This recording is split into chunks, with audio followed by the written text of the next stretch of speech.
Rogers TV.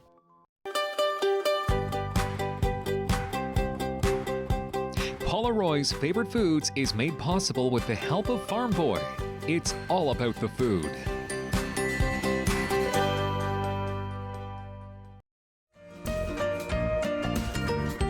From pancakes to waffles to French toast and more, sweet treats have long been a part of breakfast menus. On today's show, I'm excited to show you 3 of my favorite recipes that'll keep you very well fueled for the day ahead.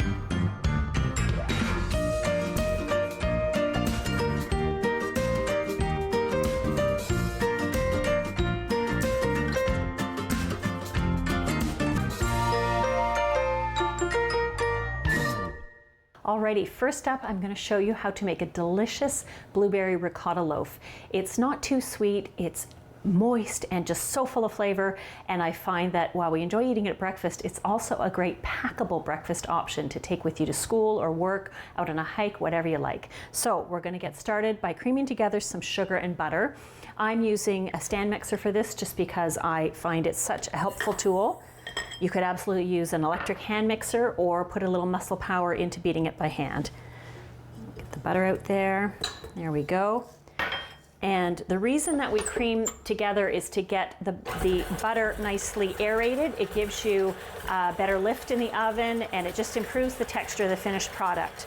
So while that's going, we're going to get our dry ingredients ready. We've got our flour here. I'm adding some freshly grated cardamom because I love that flavor. You could use cinnamon instead or ginger, whatever you like. Baking powder. It's a full 2 teaspoons, which is a lot, but that's because the ricotta needs some extra oomph to help the loaf keep from feeling too heavy. A little bit of salt, and we'll just give that a quick little stir. And the creaming action is going very well. So now we're going to start adding our eggs. And I'll turn this off for the first one. I was mentioning on a previous episode, a chef taught me that it's not a great idea to crack the egg on the edge of a bowl because you actually push any impurities on the outside right into the egg. So he said to always crack it just right on a flat surface, and then as you pull it apart, there's nothing going to the inside. So that's kind of a neat trick. I'll add the other 2 as the beater continues to move. And if you're baking with little kids or people who maybe aren't that familiar with cracking eggs, it can be a really good idea to crack them into a bowl and then tip that bowl into your mix so you don't get any shell in it. This egg's putting up a fight. There we go. And if you do get shell in the bowl when you're cracking them, use the shell itself. It's like a magnet to get the little pieces of shell out of the mixture. It's amazing. Making a big mess here. There we go. So we just want to make sure the eggs are nicely incorporated. They're looking good. I'm going to turn it off. And I see that we have a little butter stuck to our paddle, so we'll just scrape that off. Now we're going to add some lemon zest. We use lemon juice and zest for this mixture, and the easiest way to do it is right into the bowl. So we're looking for about a teaspoon. This is a pretty big lemon, so it'll be about 2/3, I would say, of the lemon. A microplane or zester like this is a really useful tool. I highly recommend it. If you can't grate right into your bowl, then the other recommendation is to use it upside down, and then you just trap everything right there on the top, and then you can tip it in. So that's kind of a neat, helpful thing. All right, I'm happy with that. Give it a little tap. And we'll save this because we're going to be adding the lemon juice afterwards. And now we'll put our ricotta in there. I like smooth ricotta. I find that it incorporates better for baking. We'll give that just a little whirl. You can't really taste the ricotta, but it just adds to the texture in such a great way, and it boosts the nutritional value because you're getting some dairy in there too. All right. So we're going to scoop out, I don't know, about a tablespoon of flour, this is flour, to coat the berries. And the reason for that is it keeps them from all sinking to the bottom of your loaf when you're baking. We're going to add the berries in the middle and in the batter, so that will doubly protect us from having all the fruit at the bottom. And we'll just get our lemon juice ready. I like to do it over a bowl, and this catches the seeds. I showed you with the citrus reamer earlier, but you can also just use a fork and a little muscle power.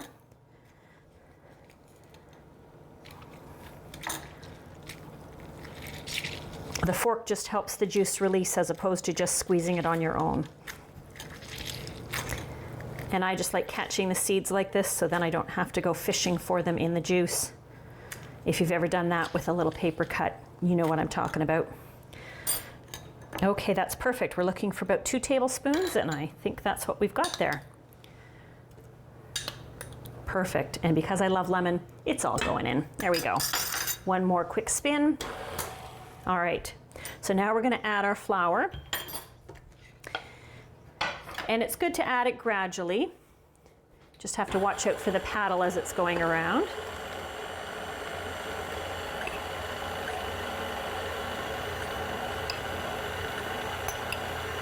You don't want to over-mix this, but you do have to make sure that the flour is all incorporated.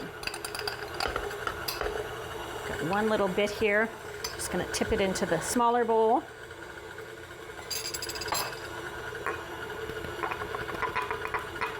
There we go. Now we're going to add in about half of our blueberries, but I'm going to fold them in by hand because I don't want them to get crushed by the paddle. There's our scraper, that's what I was looking for.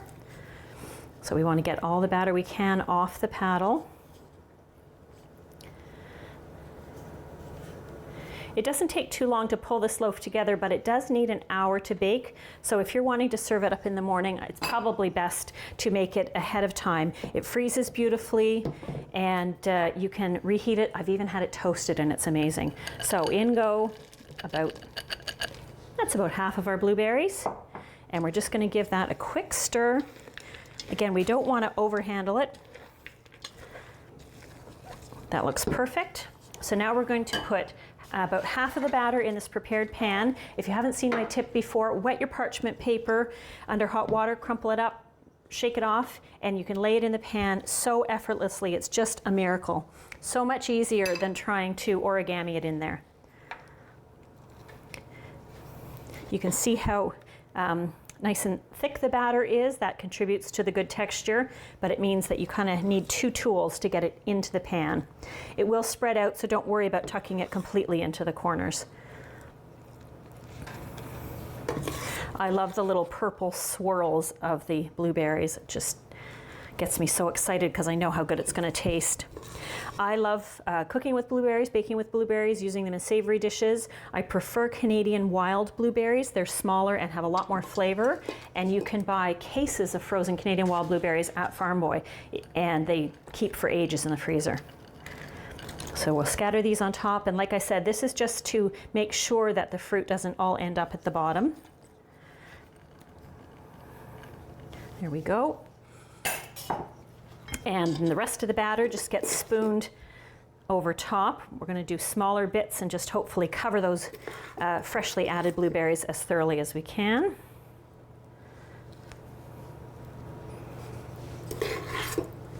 Eyeball your ingredients and it'll help you decide what size pan would be optimal. All right, got maybe 2 last little scoops in here.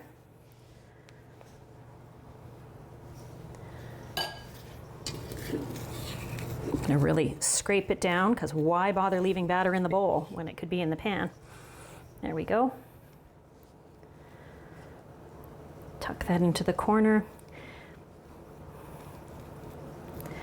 There, and it will smooth itself out as it bakes, like I said, so don't worry too much about the appearance. All right, our loaf is ready to go in the oven. Like I said, it's going to take about an hour, and I'll come back and show you the finished product. Okay, our blueberry ricotta loaf is out of the oven. Doesn't it look fantastic? I can't wait to slice into this beauty. When I figured out a few years ago that you can prepare and portion out muffin batter then freeze before baking, it was a real game changer.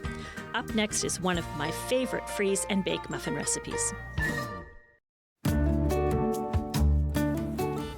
Welcome to Community News and Events on Rogers TV Channel 22. I'm Khadija Abdinor. 613 Flea is a vibrant marketplace held monthly at the historic Aberdeen Pavilion at Lansdowne Park. This event showcases over 140 vendors offering a diverse mix of handmade goods, vintage clothing, antiques, comics, vinyl records, and delicious food. It's a community gathering that supports local makers, bakers, events, and entrepreneurs. The market will be open on November 8th and 15th from 10 a.m. to 4 p.m. Friendly dogs are welcome, so leave your not-so-friendly dogs at home. The venue is accessible and is a perfect place for socializing and exploring. For more information, visit 613flea.ca or scan the QR code on the screen. To have your community news or events listed on our website, please go to rogerstv.com, click on events, and post your event. That's it.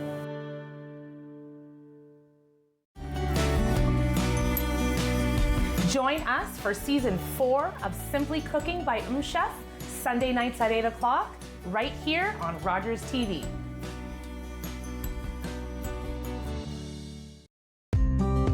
Are you a passionate content creator ready to expand your audience reach? Do you have unique stories, captivating hobbies, or special interests that deserve a spotlight? Rogers TV is here to amplify your voice within the community. We offer you the platform to broadcast your content to a wider audience. And the best part, it's completely free. Don't miss this opportunity to share your vision and engage with viewers. Find out how Rogers TV can transform your content journey today.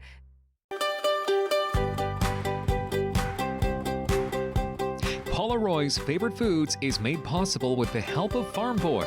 It's all about the food.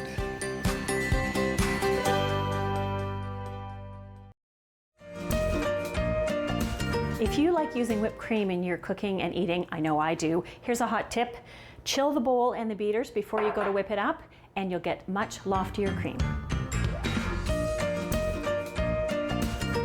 I'm really excited to show you the next recipe, which is called freeze and bake cinnamon bun muffins. So already it sounds great, right? But the trick is, and I learned this not too many years ago, you can freeze just about any uncooked muffin batter. I probably have 3 or 4 kinds in my freezer right now, and then you can pull out 2 or 3 or 4 or even a couple different kinds and bake them up and serve them hot. It is a game changer. So to make these delicious muffins, we've got typical ingredients that you'd expect: some flour, a little bit of salt, some white sugar, some cinnamon, because cinnamon bun. And we'll just give that a little stir. And then the ingredient you might not expect is some instant rise yeast. The granules are really, really small. You probably can hardly see them. They're just so tiny. But this gives the muffins that cinnamon bun yeasted dough kind of flavor, and it changes the texture in so many good ways. So that's kind of a fun thing if you want to elevate your muffin game a little bit. To that, we're going to add some milk and butter that have been heated, and the reason for the warmth is to help activate that instant yeast. We're going to put in just a splash of vanilla. It's one of those ingredients I don't always feel the need to measure. And we're going to follow it up with some beaten egg. I wanted to give the milk and butter a chance to cool a bit before I added the egg. So that's why it's going in last. So quick stir. You don't need to over stir this batter.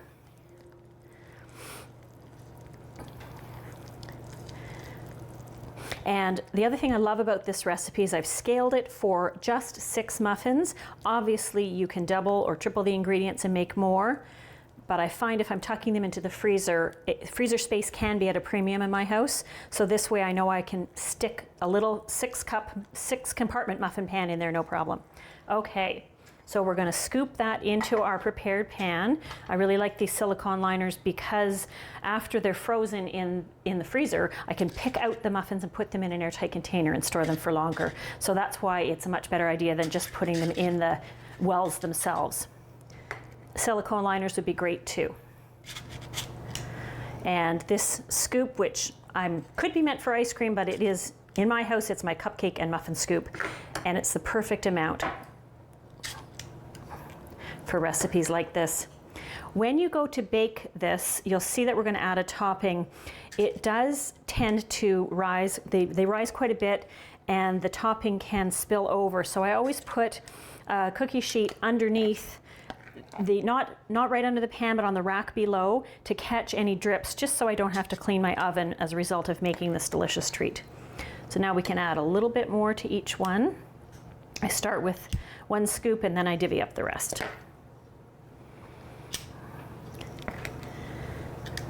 There we go. A little bit more for the last 2. Perfect. Okay. And I do like to wipe off the pan just because it's going to make the cleanup later so much easier. As you can tell by the look of this pan, I've had it a long time. I'm sure thousands, if not tens of thousands of muffins have been made in here. So for our topping, a lot of cinnamon buns have that great crunchy topping. So we're going to mimic that with a simple mixture of brown sugar, some softened butter, just about a tablespoon of butter. I think I've got about 1/3 cup of brown sugar, and cinnamon. Now, the last time I made these muffins, someone in my family suggested that I should put some glaze on top like cinnamon buns have, but in my mind, with the sugar topping we have now that we're making right here, I think that's enough sweet for my taste buds anyway. But you could easily mix together a little bit of milk and powdered sugar and a few drops of vanilla and drizzle that on top if you wanted to go really ultra. And frozen muffins can travel really well. Let's say you wanted to take them to your cottage. They're okay in their container if they thaw out en route, and then you can just bake them fresh when you get there. And you could even pop them in the fridge and bake them the next day. Okay, I just want to make sure that we don't have any giant pieces of butter left. I can see a couple that need some attention. This topping could be made ahead of time as well if you wanted to speed up the process. Okay, so now the easiest way to put this on is a combo of a spoon and your fingers, because you want to just kind of spread it around. And it's probably about a tablespoon per muffin. I'm going to do a first pass and then a second, just like with the batter. And you can use your fingers to separate any bits of butter that need more persuasion. So once they're all filled, I just pop the pan right in the freezer, like I said, and it takes about 2 hours for them to freeze solid in my kitchen fridge freezer. It's a little faster in a chest freezer. And then, like I said, at that point, just take them out of the pan, put them in an airtight container, and I do label them because I have several frozen muffins on the go, as I said. And when you go to bake them, you just let them thaw on the counter while the oven heats up and add a couple of minutes to the baking time. And all these instructions can be found with the recipe on my website, constantlycooking.com. Okay, they're ready to go into the freezer, and then I'll show you what the finished product looks like. I've just taken these muffins out of the oven, and don't they look fantastic with that crisp sugary topping, and they smell wonderful. This is going to be a really big hit at our breakfast table. Bread pudding makes a great breakfast treat that's similar to French toast. Coming up next, I'm going to show you how to assemble adorable, fruit-filled mini ones that bake up quickly.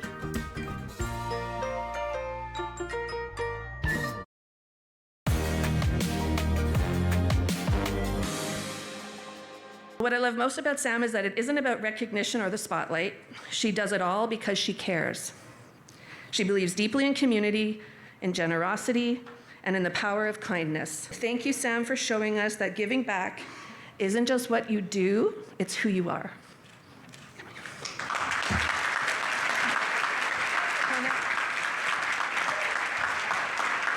For anybody, honestly, that will listen, whether they tune into An Hour to Give on Country 101.1 or Rogers TV Ottawa, and they ask me to speak about philanthropy, I want to spread this message as far and wide as I can. Philanthropy is not just about financial donations. The trifecta of philanthropy is time, talent, and treasure.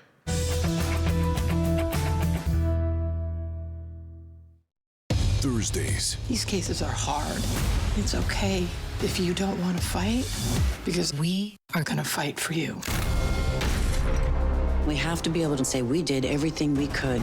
Every move we make is being scrutinized. He needs to pay for what he did. Some things in life you can't run from. I'm gonna make sure that you spend the rest of your days in a 6x8 cell. Law & Order Thursday, all new, 8/7 Central on City TV.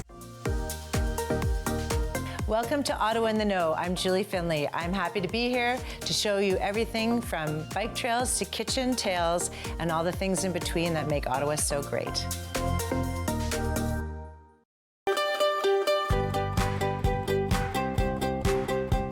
Paula Roy's Favorite Foods is made possible with the help of Farm Boy. It's all about the food.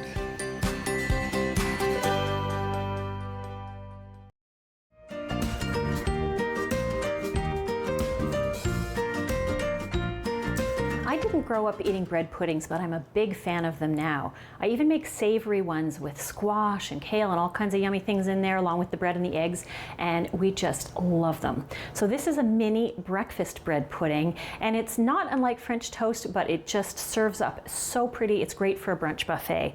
So we're gonna start by getting the pudding part ready. We've got some cream in here, and we're gonna add some eggs. We're just making 4 little minis, so 2 eggs plus an egg yolk should do us for the right quantity. We add the extra yolk because it gives it an enhanced color, and it also makes it just taste a little bit richer. And I haven't decided if eggs are easier to separate when they're room temperature or cold. I've tried so many, and the jury's out for me on that one. Okay, there we go. Give my hands a little wipe. So we'll just give this a quick whisking. Want to make sure that the eggs get nicely mixed with the cream. And you could absolutely mix this up ahead of time. If it's refrigerated, you might want to take it out of the fridge maybe half hour before you assemble it, so it's not so cold. Now this needs a little more persuasion. I can, just see that the eggs are taking a minute. These eggs were straight out of the fridge, and the yolks tend to be firmer in that case, and it's harder to beat them. So that's definitely a case for room temperature eggs for this dish. We're gonna add in some maple syrup. You could absolutely use honey, but I like to serve these with maple syrup drizzled on top, so it makes good sense to use maple in them as well. A little bit of salt. It's not going to taste salty, but it just gives it a more well-rounded flavor. All right, so our eggs are ready. We'll give them one more quick whisk before we assemble. So now we're gonna get our little ramekins, which are just oven-safe baking dishes. Really handy thing to have in your kitchen arsenal.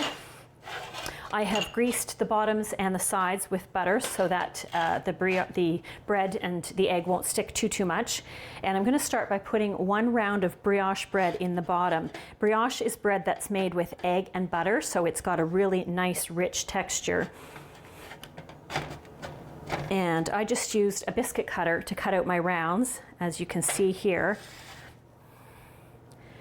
And of course, I wouldn't let the extra go to waste. I put the crusts in a bag in the freezer, and that will end up in some poultry stuffing or as breadcrumbs. So definitely waste not, want not in my kitchen anyway. Okay, so our bread's in there, just tapping it down. And the slices are about a 1/2 inch thick. That's what you want for this. Now we're gonna put some fruit on top. You could use jam if you like. I didn't want something too sweet, so I just pressed some thawed frozen raspberries through a sieve and added just about 1/4 teaspoon of sugar. And that's my fruit layer in the middle. And this is almost like a little Kinder surprise. People are spooning into their dish and they're expecting just bread and eggs and the taste of maple syrup on top, and then all of a sudden they hit the jackpot of the fruit layer. I've done this with cooked apricots that I've passed through a sieve, and they were amazing. You could do peaches, you could do blueberries, really anything. Now we're going to top each one with another round of bread. I just think they look so darn cute. I think anything mini-sized I'm a fan of. For me, it means you can sample more things at a meal if you're not getting giant portions of them. Plus, these are so easy to serve up because they're self-contained, so you're not trying to cut into something and scoop it out. All right, as I said, we're just going to give our mixture one more quick stir. Yeah, I'm happy with that. And it doesn't have to be perfectly smooth. If you don't want any bits of egg white showing, an option is to puree this in the blender. But I'm pretty happy with what we've achieved here. Now I'm going to take a little skewer and I just want to poke a few holes down through the bread so that the egg mixture can get into both layers of bread more quickly. The bread has a few natural holes, but this will just give it a boost. All right, and the reason for making it in a measuring cup instead of a bowl is for ease of pouring. So you're just going to pour it slowly, and it takes a couple passes because it has to do its sinking in thing like I mentioned. And we can even persuade it with a little more poking if need be.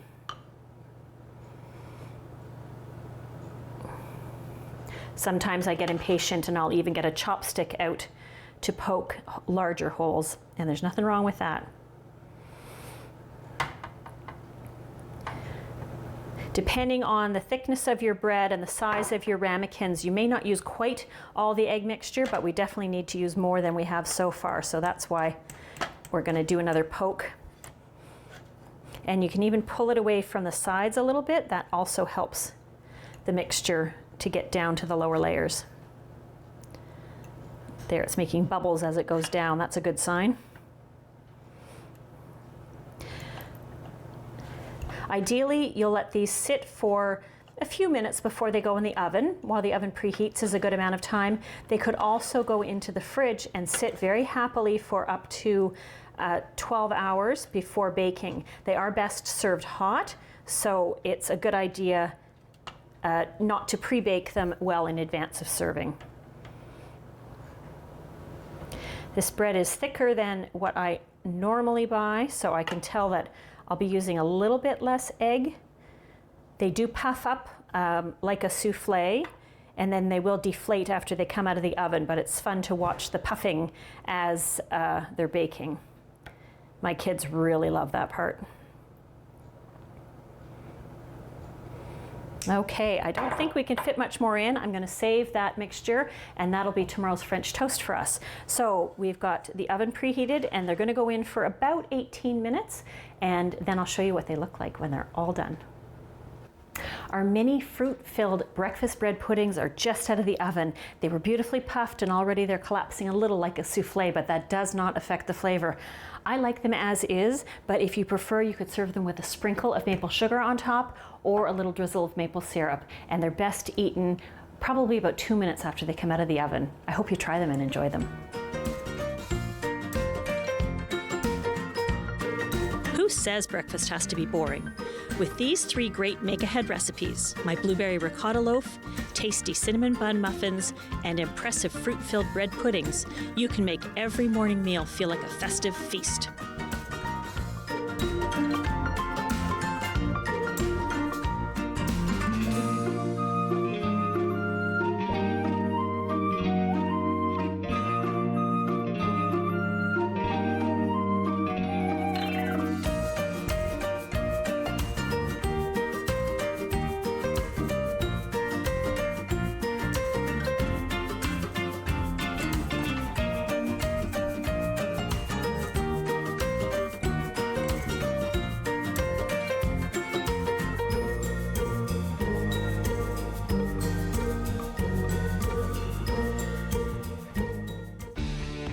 Connect with us by visiting our website or email us at comments@rogerstv.com. Are you a content creator looking to expand your audience and make your voice heard in your community?